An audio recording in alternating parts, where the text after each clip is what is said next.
Hello, everyone. I hope the end of the semester is beginning to treat you all well. It's almost summer, so I'm definitely pretty much just looking forward to that. But Rules for Radicals definitely has a lot of interesting and useful information. I think Alinsky definitely has his own view of the world, and it's pretty much kind of before his time. And he has a view on how people and our society works as a whole.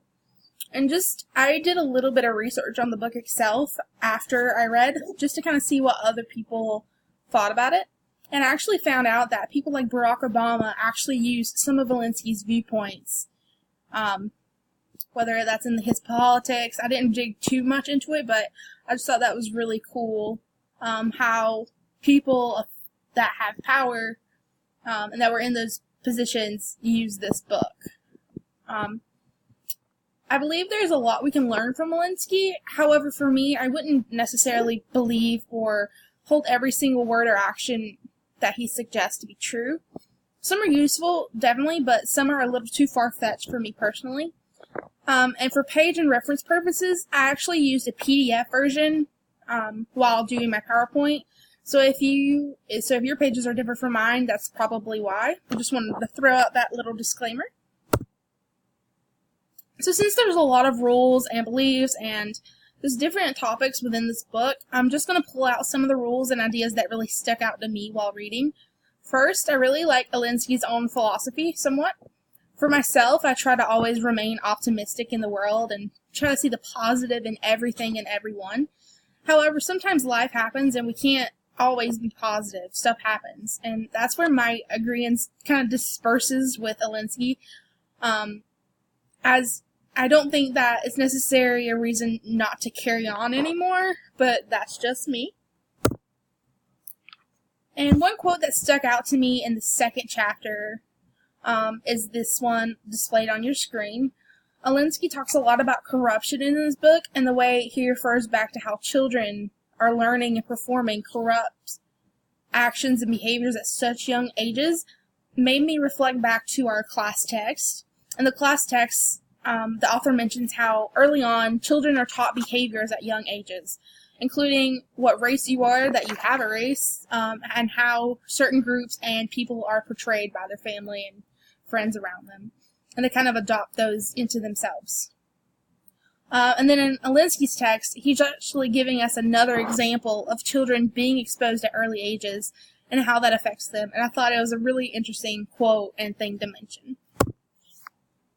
Next, I just wanted to quickly talk about the class distinctions that Alinsky uses throughout the book. While we know that these classes are rich, middle class, and poor, Alinsky describes them as being haves, have a little, want mores, and have-nots. And from what I got from this, the book is really about trying to organize a group of people to help take and give more to the have-nots and kind of empowering them and giving them a voice to not be the have-nots, and kind of supporting them. He refers to the have-nots as the biggest catalyst for revolution.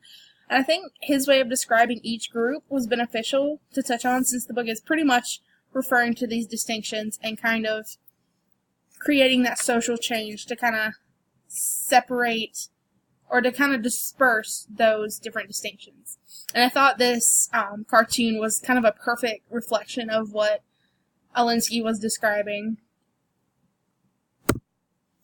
And we can probably all agree that this book has a lot of rules that people can use to bring across social change. Not all of them necessarily, but there's definitely a few that people can really use to help start this movement.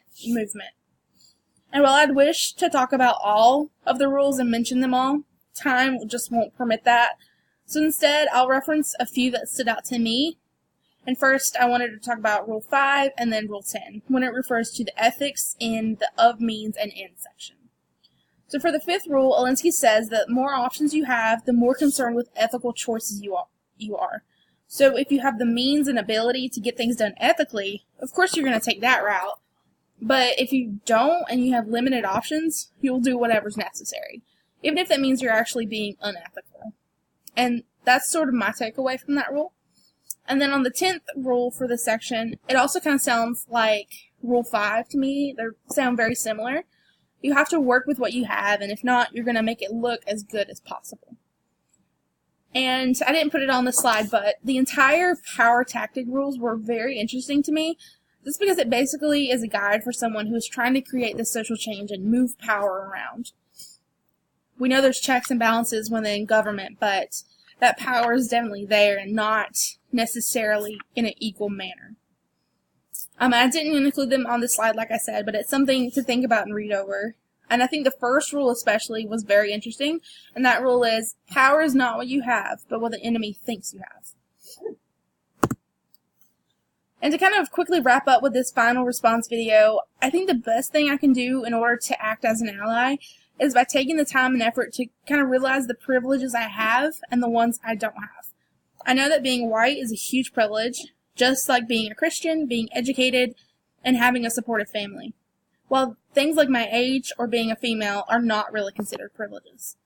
I know there are a ton more, but I'm just going to continue to try and learn, be open-minded, and try to not let my privileges get in the way of helping others. And lastly, I envision working with many types of marginalized groups. I'm very open-minded to where I will end up in higher education. I don't have a set place or goal. And so I know that in higher education, there's going to be students who can range from all ages, all genders, sexual orientations, cultures, backgrounds, family lifestyles, religions, race, etc. It can just go on. And while I don't exactly know what department I'm going to end up in, I know that I'll most likely be working with all types of students because I do want to be an active member on my campus and develop those deep relationships with students.